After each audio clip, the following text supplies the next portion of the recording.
Welcome, everyone. Thank you for being here.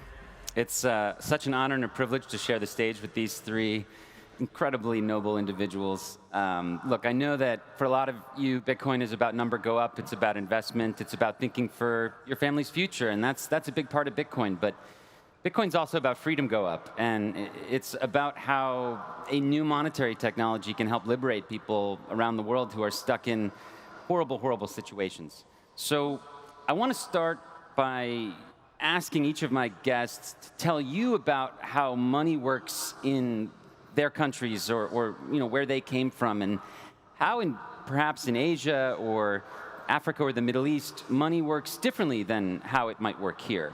To start, I'm going to turn to Yeon-mi. I've known Yeon-mi for many years. She's an incredible author, activist. She escaped from North Korea and has devoted her life to fighting human trafficking and to helping get information back into people stuck in North Korea.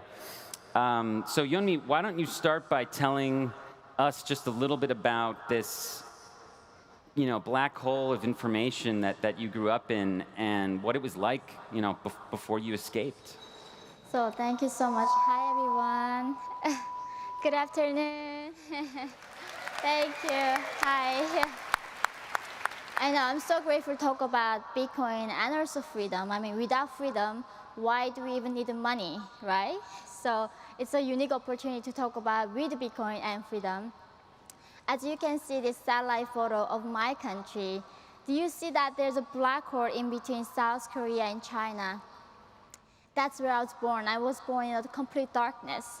I often joke about that, we have Earth Day in North Korea every day. It might be good for the environment, but not good for the people. In this 21st century, people do not even know what internet is.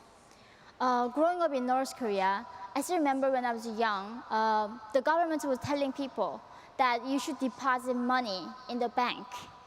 And then people did, because we trusted our dear leader. I mean, he was our God to us. Once we put our money in the bank account, it was locked. Nobody could get the money out of the bank accounts. Only people who had a connection to the bankers and the government officials who could get the money out. And so this is a real struggle, right? In North Korea, private property is banned. You cannot own a car, you cannot own a house, you cannot own anything. So therefore, if you make money in the black market system, you have to hide it somewhere in the house. And one time, actually, I still remember my mother's best friend. There was many thieves in North Korea. She was hiding the cash, the hard-earned cash, inside where she was cooking food. And the husband came without knowing and burned the whole thing. So her life saving gone like that. So in North Korea, because we don't know how to hide the cash, I still remember my mother would take the stockings out and put the cash and wrapping around her burning body parts to hide the money, because that was the only way we could carry cash. And by the 2009, we all know that North Korea strived to become a socialist paradise where there's no inequality. So the regime decided, how are we going to make everybody equal? They decided in 2009, we are going to do something called the currency exchange, which means previous money that you had means worth nothing, literally trash. That people had been saving for decades. Yes, in the black market for like 70 years, people working in the black markets and saving this money, and the regime wanted to make sure that everybody is equal and take all the power from North Korean people. So they did something called the currency exchange, and they said each family now, they give them only 1 week, 7 days. 1 week, you had 1 week to turn in your old money. Yes, and they said, and for the Pyongyang people, the country people, only 3 days.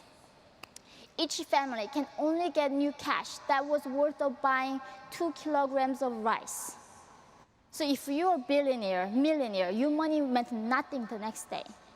And after that currency exchange, North Korean people now actually do not have any North Korean money, and they are actually trying to find a way to get US dollars and Chinese yuan.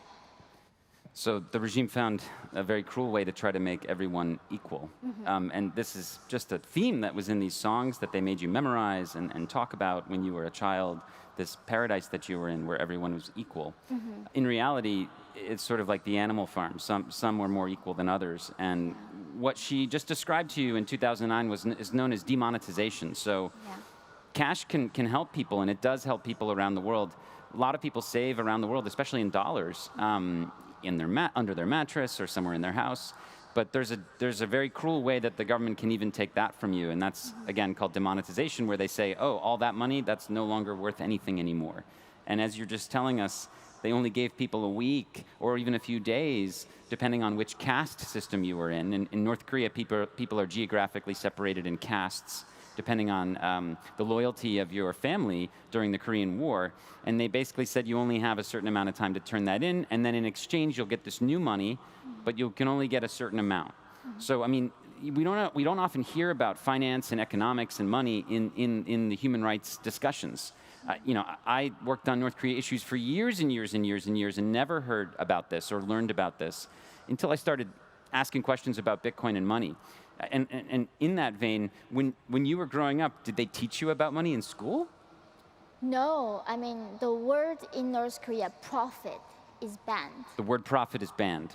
So, I mean, they think money as an evil, and any business, enterprise, private business is evil. So they don't teach us anything about economy and money. So people, basically what we have to do is relying on the government, who is going to give us public rations. But they didn't do that.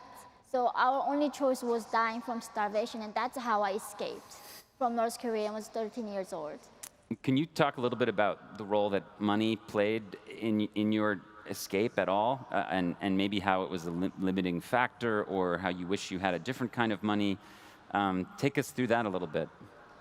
Yeah, I think it's so surreal for me coming from North Korea, actually sitting in Miami, this very liberal place right now with this full of electricity. I know, it's what a life. But when I escaped from North Korea at 13, I arrived in China, and they sold me for less than $300 as a sex slave. And there are right now 300,000 North Korean women in China are being sold. The reason why we are being sold is because we cannot have bank accounts. And when North Korean women get captured and sent back to North Korea, if they somehow able to hide $50, they don't have to die in the prison camp. But the regime is so vicious. They even check everybody's parts you cannot even imagine, and then they even check after you go to bathroom. So there's no way you can hide anything, or jewelry or money in your body. But something like Bitcoin, if you remember the code or something, you go out, you talk to the broker, they give you the money, you can bribe, you can come out. But because North Korea has no medium like that, they've been suffering and dying from this tragedy. I think what Yeon-mi's describing is kind of the end game of fiat money is, you know, totally centrally planned money system that the rulers can arbitrarily change at any time.